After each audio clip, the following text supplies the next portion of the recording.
Hello friends, how are you? Shall we start our class today? So let's go.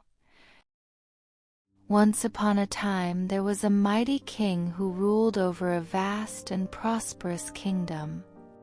Though his land was rich and his people loyal, the king's greatest treasure was his 4 wives.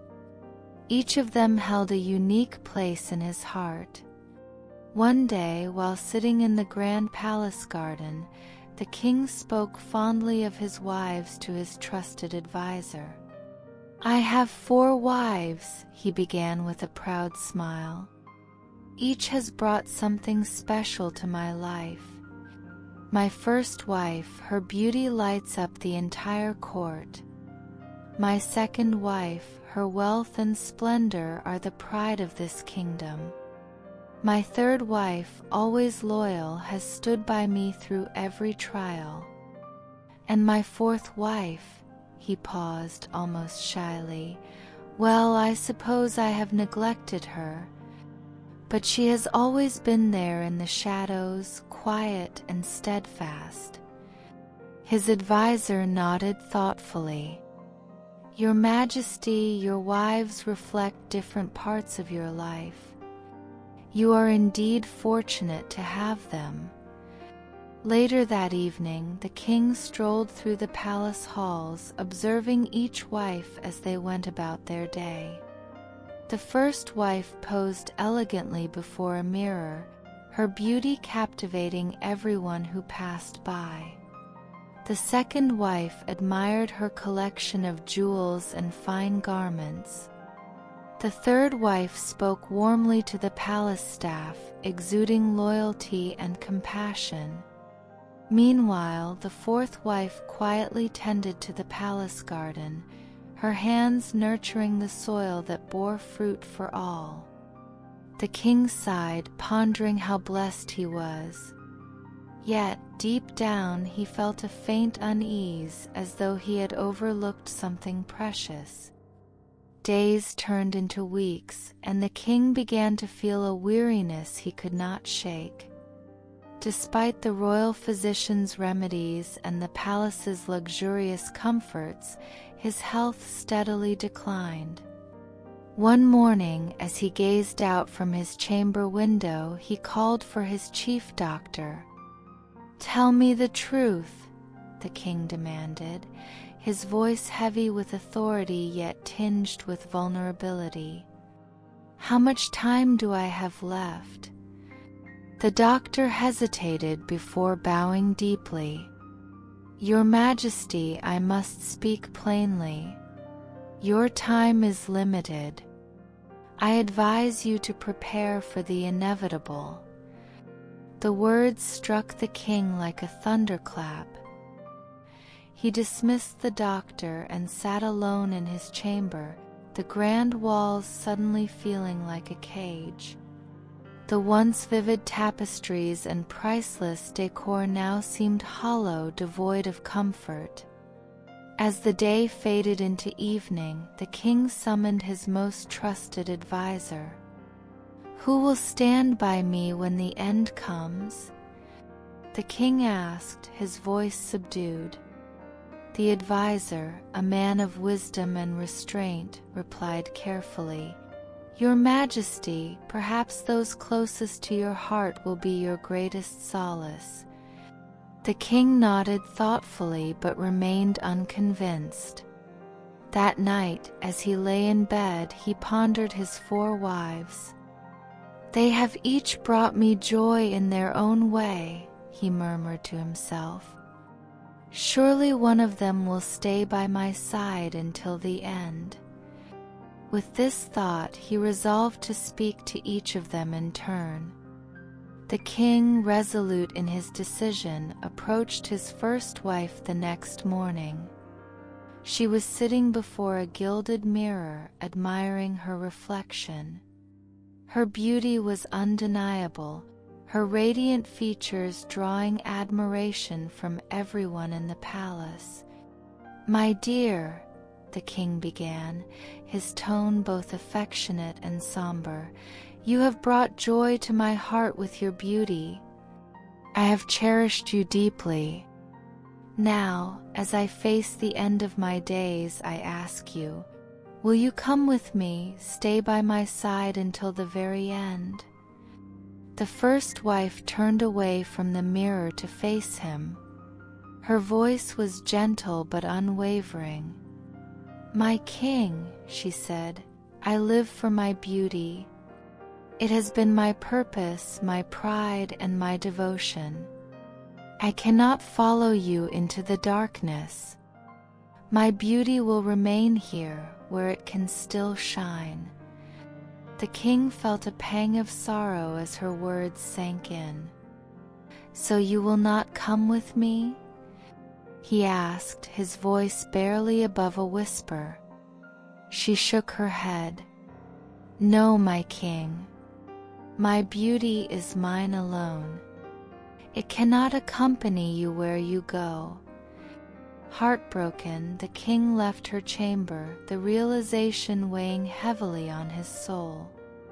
"Perhaps another will stand by my side," he murmured to himself as he prepared to speak with his second wife. The king, though disheartened, gathered his courage and sought out his second wife. She was surrounded by her treasures, counting golden coins and admiring the jewels that glittered under the sunlight. "My beloved," the king began as he approached her, his tone warm yet desperate, "your wealth has brought great prosperity and glory to this kingdom. You have given me so much. Now I ask for your company in my final journey. Will you come with me?" The second wife paused, her hands resting on a chest of sparkling gems. She looked at the king with a mix of pity and resignation. "My king," she replied, her voice steady, "I have worked tirelessly to bring you this wealth, but these riches are of this world. I cannot take them with me, nor can I follow you where you are going." The king's heart sank. "So you too will leave me when I need you most?" The second wife nodded sadly. "I am sorry, my king. My wealth will remain here, a legacy for others to remember you by. But I cannot accompany you beyond this life." Dejected, the king turned away, his mind now fixed on his third wife. "Perhaps she, who has been so loyal, will not abandon me," he whispered as he walked slowly through the palace halls. The king, carrying the weight of 2 rejections, approached his third wife.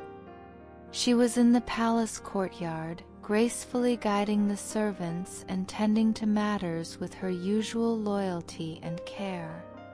"My dearest," the king began, his voice trembling with hope, "you have been my pillar of strength, my loyal companion through every trial.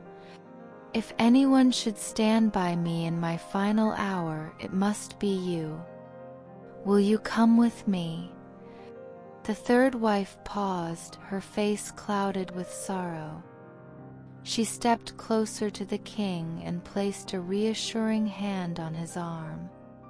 "My king," she said softly, "I have remained loyal to you throughout your life, and I will continue to honor you even after you leave this world. But I cannot follow you where you go." The king's heart ached. "But you have always been there for me. Surely you cannot abandon me now." She shook her head with regret. "I will attend your funeral and mourn you deeply. But my loyalty must stay in this realm, where it belongs." Her words echoed in his mind as the king walked away. His thoughts turned to his fourth wife, the one he had neglected the most. "She is my last hope," he whispered as his footsteps carried him toward the palace garden. With a heavy heart and dwindling hope, the king made his way to the palace garden. There he found his fourth wife quietly tending to the plants. Her hands were covered in soil, yet her presence exuded an unassuming grace. She looked up as he approached, her eyes calm and kind. The king hesitated for a moment before speaking. "You have always been here, silent and constant," he began, his voice tinged with regret. "In my life, I have not given you the attention or care you deserved. Yet now, at this moment, you are my last hope. Will you forgive me and come with me on my final journey?" The fourth wife smiled gently and rose to her feet. "My king," she said, her tone steady and sincere, "you may have neglected me, but I have always remained by your side. I will not leave you now.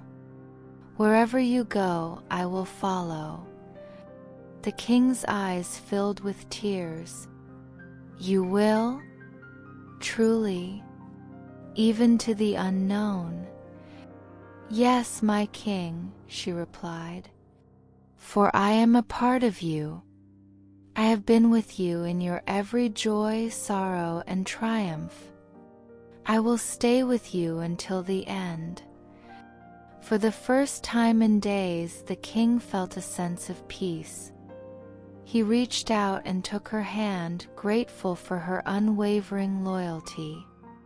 "Thank you," he whispered, his voice full of emotion.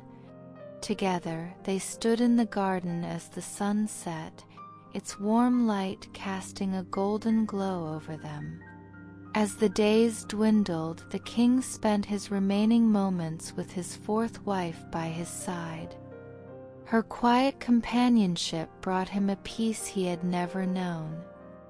He began to reflect on his life, his choices, and the things he once valued.